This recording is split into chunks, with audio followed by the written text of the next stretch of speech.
Hello, magandang araw sa lahat mga kababayan. I'm Lyndon Catulong. Pag-usapan natin ngayon ang mga issues na naman.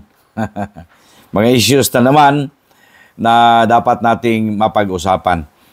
Noong pong nakaraang mga araw po, pinag-usapan natin yung balita na dinisqualify ng second division yung kandidato ng pagka-congressman na siya po yung kalaban ni Congressman Bini Abante. Napag-usapan din po natin na si Congressman Bini Abante ay sinabing pinanalo ng COMELEC Second Division dahil nga po dinisqualify nila yung kalaban niya sa congressional seat. Sinabi ko doon mga kababayan na hindi maaari na yung the losing candidate, that is Congressman Bini Abante, ay makaupo dahil po dinisqualify na second division yung kanyang kalaban na si Mr. Oy. Iba-ibang mga opinion ang lumalabas ngayon coming from dito sa ating mga kababayan na simpleng nakiramdam lang po sa paligid. At marami ding nagsabi na foreigner daw yung kalaban ni Abante. Pero hindi na natin pag-usapan kung paano naging foreigner at kung anong nangyari doon sa kanya. Ang pag-usapan natin mga kababayan dito, yung pinaka-facts mismo. Na tumakbo si Mr. Oy ng pagka-congressman sa 6th Congressional District of Manila against Congressman Bini Abante. At nung Mayong eleksyon, the mandate nakuha niya galing po sa taong bayan ng 6th District of Manila. That means to say, nanalo siya and proof ng pananalo na yan ay prinoklama si Oy ng COMELEC na winning candidate. And talo doon, siyempre, si Congressman Abante. Doon din sa ating naunang video, pinag-usapan natin yung linabas ng second division na desisyon na sinabi nilang disqualified si Mr. Oy and that si Congressman Abante, I'm saying Congressman Abante because June 30 pa sila matapos. That's in respect of his position. Doon sa pinag-usapan natin, mga kababayan, na the second division of the COMELEC ay i-install nila si Abante as winner because disqualified nga daw si Oy. And lumabas dito na ginamit nila yung second place rule. Na itong second place rule, mga kababayan, ay nangyari ito nung kaso ni Halosos versus COMELEC na sinabi ng Supreme Court na ang rule on second placer ay susundin. Dito naman sa pangalawang kaso, dito sa Mangunda Dato case, yung rule on second placer binago ng Supreme Court.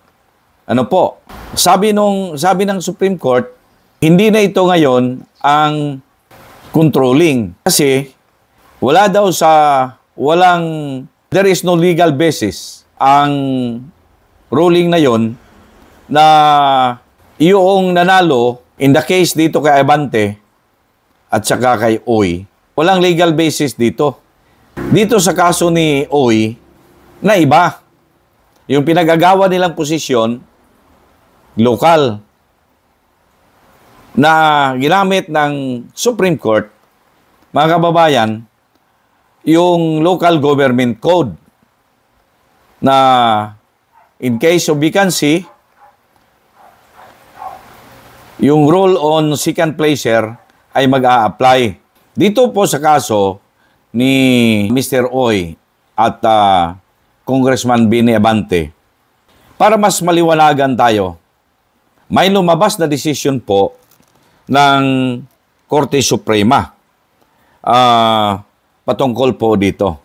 And para mas maliwanag mga kababayan, ating babasahin itong na-publish po sa Philippine Daily Inquirer. Ano po? Sa inquirer.net. And ito ang takbo ng istorya mga kababayan. Sabi dito, the second placer in local elections cannot be proclaimed. Ayun na po. In lieu of the disqualified first placer. The Supreme Court has ruled, abandoning an earlier doctrine that it said had no legal basis po. O, ayun na. Na ibig pong sabihin, yung previous na mga kaso na kinot nung start, ng kinot ni Chairman Garcia. Unang kinot gusto kong liwanagin, ito po yung unang sinabi, dito nagbase, sa tingin ko po, yung second division ng Comelec doon sa dalawang kaso. Una, yung kaso ni Halosos versus Comelec, and pangalawa, itong kaso ni Mangunda Dato versus the Comelec, na ginamit nilang controlling pa rin yung second placer rule. Na basis para kung sino yung nanalo at na-disqualify, yung second highest number of votes, siya po ang next in rank. Kung baga, yan ang second placer rule. Ngayon, inabando na ito because ang sinabi nga dito, itong doctrine na ito had no legal basis. The court hereby abandons the second place rule and declares that the rules on succession under the Local Government Code shall apply in all cases where a permanent vacancy results from a local elective official's disqualification from office regardless of the proceedings involved.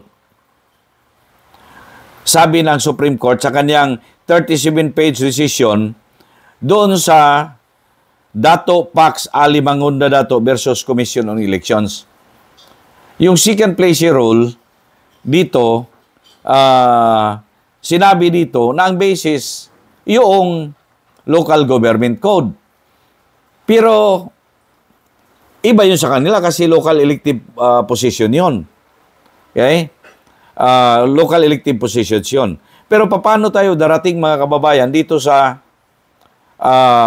kay Mr. Joey Oy and kay Congressman Bini Abante, mga kababayan, itutuloy natin ang diskusyon.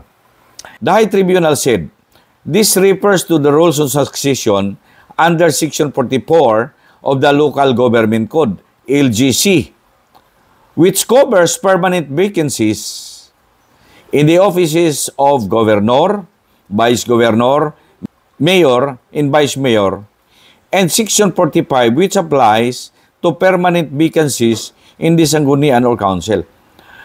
Mga kaibigan,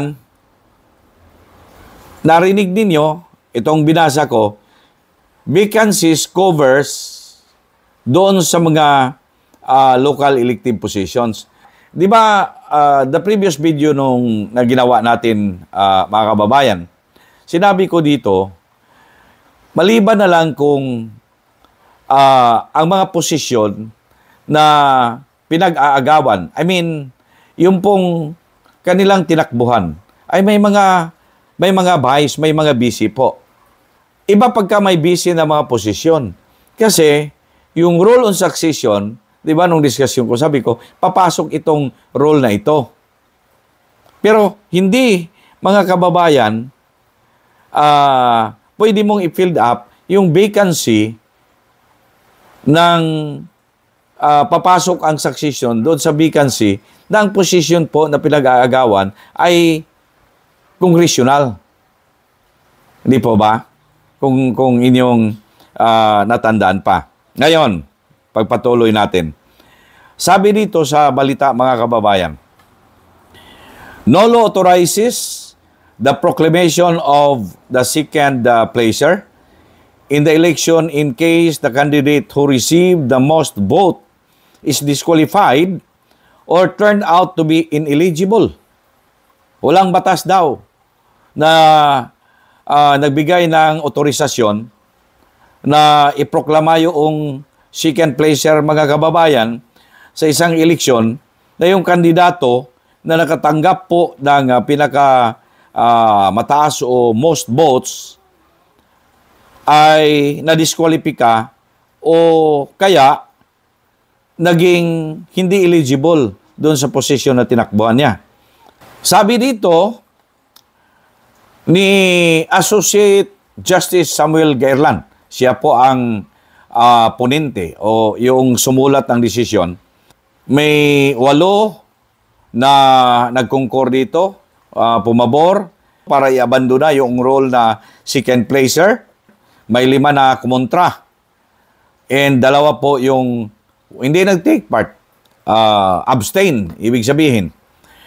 So, maliwanag, mga kababayan, na yung desisyon ay wala na yung second placer rule.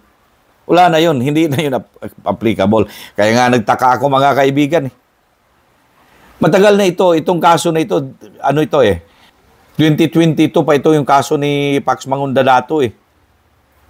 Tapos, pinalabas nila, bago lang, itong kaso, mga kababayan, ni Uy at saka ni Abante, kasi bagong kaso ito eh.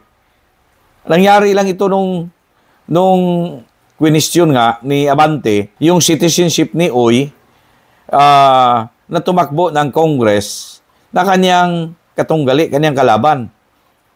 Okay? Tinuloy nila na i-disqualify nila at ikinonsider pa na si Abante ay uupo doon sa maging bakante na posisyon ni Uy. Kasi nga pinalabas ito ng second division. In fact, nabalita nga pinag-usapan nga natin ito, mga kababayan. Ano po? At sinabi pa ni Commissioner Garcia na hanggat hindi maging final at wala pang entry of judgment doon sa finality, yun lang ang pagkonsuelo na si Uy ang congressman muna. Meron yun. In fairness naman sa ating commissioner. Pero, ang hindi ko maintindihan, mga kababayan, well, I do not know kung nalaman second division before pinalabas nila ito na may ruling ang Korte Suprema tungkol doon sa second placer rule na inabandono na yon. Wala na yon. Okay? Bigyan natin ng fairness, mga kababayan, hindi nila alam. Pero, alam ninyo, matatawa nga ako eh. Yung lahat ng mga desisyon kasi sa mga ganito, tinitignan nila yan. Before magdesisyon sila sana, tinignan nila, because alam nila, mga kababayan alam nila may legal move ginawa ang abogado ni Uy na nag-question doon sa yung petition nga ni Abante. At because of that, notice na yon na, teka, wait muna tayo sa, wag nating madaliin pagbigay ng desisyon o palabas ng desisyon dito. Kasi meron ngang kaso na pinail din ang kampo ni Uy na sinabi niya na yung Pax Mangundadato na case, yung second place role, ay hindi applicable ito sa mga posisyon na elected by the people doon sa district kasi national position ito. Hindi ito yung mga posisyon na covered sila ng local government code. Alam mo yon? Di ba, sa unahan, sabi ng decision dito, yung Pax Mangundadato case, yung sa local government code yun. Anyway, patuloy natin para mas maliwanag pa mga kababayan dito, ha? Pagpatuloy natin. Ang desisyon, sinulat, oponente dito, si Associate Justice Samuel Garland, may 8 pumabor doon sa kanyang doon sa desisyon. May 5 otherwise o contrary, ibig sabihin hindi pumabor sa desisyon at 2 ang hindi wala sila nag-abstain. They take no part doon sa desisyon. Tuloy natin. The majority, yung 8, majority sa kanila, including the ponente, abandon the second place rule for lack of basis. Wala nga basihan eh. And aside from being walang basihan, for being inconsistent with the essential of republicanism. Sabi pa dito, the High Court said that the second place rule undermines the people's choice in every election and is repugnant to the people's constitutional right to suffrage. Ang sabi dito, regardless of whether it's a disqualification, denial, or cancellation of certificate of candidacy, or co-warranto.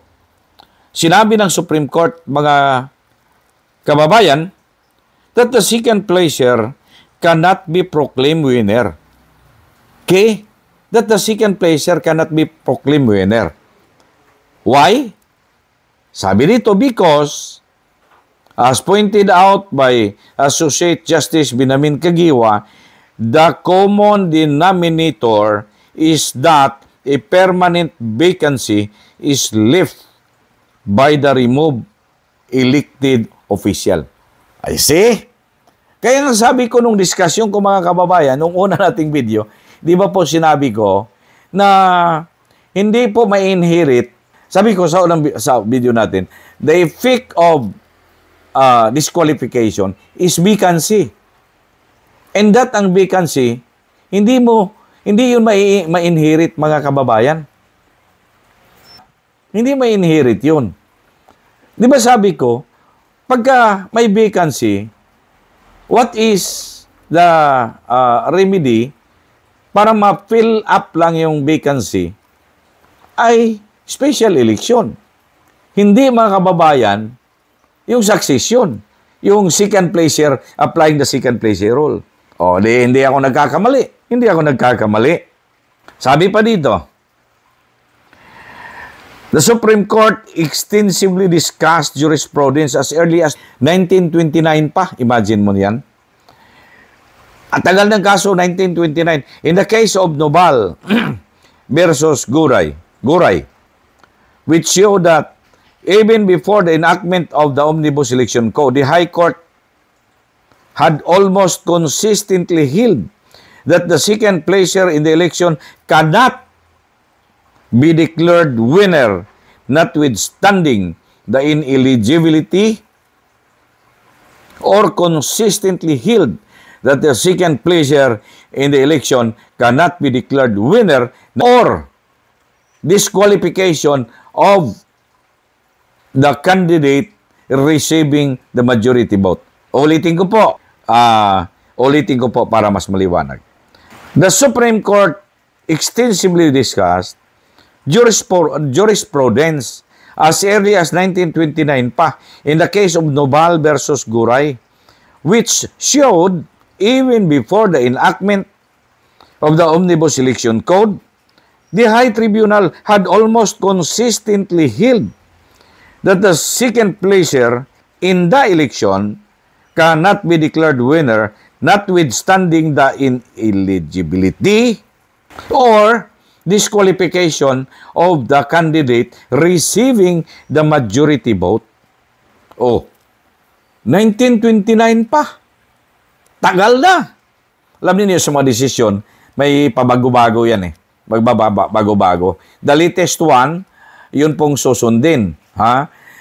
So parang sa tingin ko dito, itong 1929 case, na bago doon sa Halusos versus Kumilik and dito sa Mangundadato versus Kumilik. Pero dito sa Oy versus Abante, na iba na naman. Ang sinabi ng Supreme Court, walang legal basis. Kasi ang sabi nila, yung dalawang kaso kay Halusos at saka Mangundadato, yung second pleasure rule, ay applicable lamang po iyon doon sa mga posisyon na lokal. Yung mga elective positions na pang-local lang, applying the local government code.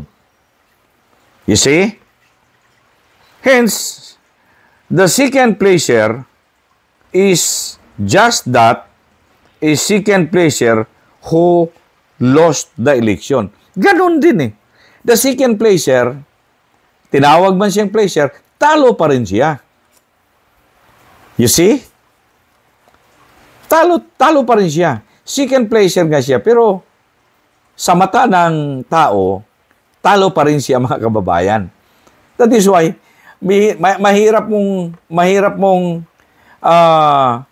intindihin eh. Bakit manalo ang talo? Sa bilangan ng boto, talo. Hindi naman din niya malagay sa kanyang boto yung boto nung nanalo.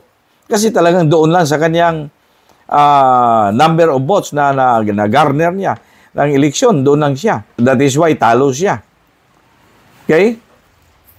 The High Tribunal made a complete turnaround of the case of Halusos. Bumalik na tayo doon sa pinag-usapan natin. Anyway, kasama man dito ito sa facts, babasahin ko na lang kung ano nangyari.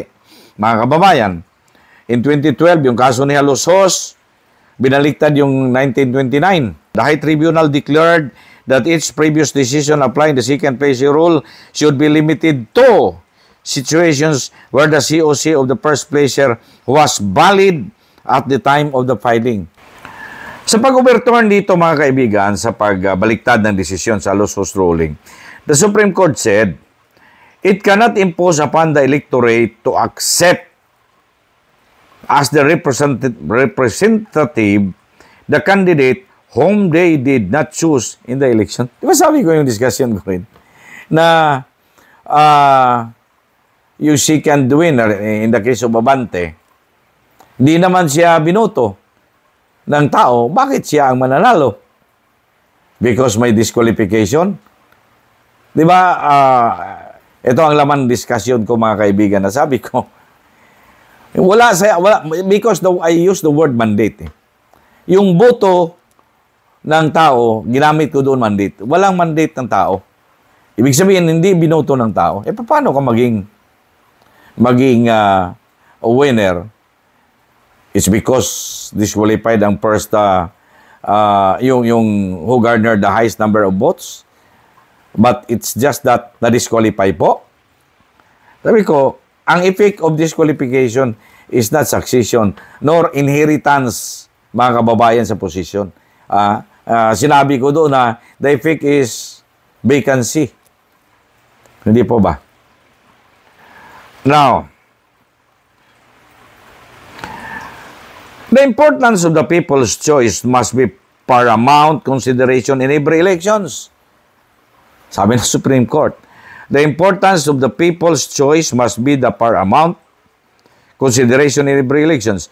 For the Constitution has vested in them the right to freely select by secret ballot in clean elections the men and women who shall make laws for them or govern in their name and behalf. Ngayon, si Chairman Garcia, mga kababayan, nagsabi naman yon na yung desisyon nila ng second division is not yet final. Kaya, nung matanong siya, mga kaibigan, sa lumabas na desisyon, ito, bago, i-reserve daw niya, in the meantime, ang kanyang comment dito. Akin naman bakit hindi, wala bang tinatawag nating due diligence? Wala bang due diligence doon? Na alam naman nila na yung kabila, hindi naman matutulog yon. Nag-file ng petition ng isa, siyempre mag-reply yon, mag-a-argue na naman yon. Ang to cut the long story short, may nakabinbin na questions of law doon sa Supreme Court. Kung sino ang papanigan ng Supreme Court dito na mga argumento ay magdidepende dito ang ipapalabas na desisyon sana ng Comelec. But sad to say, mga kababayan, na ang Comelec naglabas, ang Second Division, naglabas sila ng kanilang decision ruling na because disqualified nga si Uy, si Abante na ang declared winner by using the second place rule. I do not know kung meron bang due diligence na talagang ginawa nila dito. Kasi sana sa mga ganitong mga kaso, mga kababayan, kailangan mong hintayin. Or, yun na nga, due diligence. Magtanong-tanong ka kung anong nangyari. Hindi na sapat na sabihing una sinabi until maging final ang desisyon. And the finality of the decision, ma-enter nila sa entry of judgment. Hindi na, sa tingin ko po, hindi yun sapat na rason. Dapat sana, ang gagawin ng Comelec, mga kababayan, to be safe, hindi mo na nila linabas, hinintay nila yung desisyon ng korte sa kaso rin na final po ng legal team ni Uy. Intellectual people, mag-iisip yan sila. Ano po? Na ano ba? Di ba alam ninyo ang gagawin ninyo? Alam ninyo na may nakapinding doon na kaso? Bakit hindi ninyo hinintay kung anong desisyon doon? Na yung pagdesisyonan ninyo na kaso dito, isang kaso lang yan sila? The same parties involved. Kaya sa tingin ko dito, I'm sorry na ang tao nag-isip tuloy ng iba eh. Na ang Comelec dito ay may pinanigan.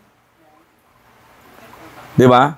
Kung hindi man may pinanigan, ang Comelec tuloy dito, makikita mga kababayan na remiss sila sa kanilang trabaho. Di po ba? Kasi po, uulitin ko, applying the principle of due diligence, dapat nagtanong-tanong muna. Hindi ko po sila tinuruan ha. I'm not teaching them. Who am I to teach them? Pero, dapat nasa sa ano na yan eh. Nasa, ay nako po. Kunting pino lang po. Kunting pino lang po. Ang tinanong siya, di mo na mag-comment. No comment muna daw sila. Tungkol dyan sa desisyon na yan. Kaya sabi niya, they are now considering, Comelec considering to file a motion for reconsideration. Seeking for reversal of their decision, na babalik ta rin ng Supreme Court yung kanilang desisyon na hindi may apply yung second place rule. Yun na ang maliwanag, mga kaibigan, mga kababayan, na istorya dito. Yung ginamit nilang kaso kasi dito, Mangundadato case, hindi natin sinisi sila ha. Hindi natin sinisi. Ako, tumi ha. Hindi ko sinisi bakit sila naglabas ng desisyon na yon. Kasi meron nga silang binasihan dito na Mangundadato versus Comelec. yung second place rule. Doon sila nakabase.